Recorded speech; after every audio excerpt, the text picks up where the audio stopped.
SMCI stock analysis and stock predictions. Is it a buy right now? Watch this 1 minute video till the end to find out. Look, I've done well over 40,000 videos, you know, spent tens of thousands of dollars in courses and mentors. So I have seen what's making me money and what's not. Even with SMCI itself, like I do have a lot of receipts right here. I've got just a lot of receipts right here in this tab. And generally speaking, man, with SMCI, I'm just further looking to take things up, you know, and buy.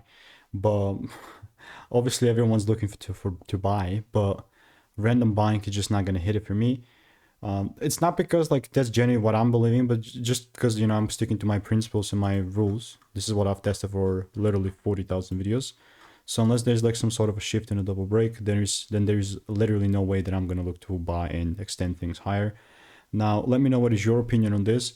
All I'm waiting for is like a simple double break confirmation. It might not even happen this week. It might, we are going to see.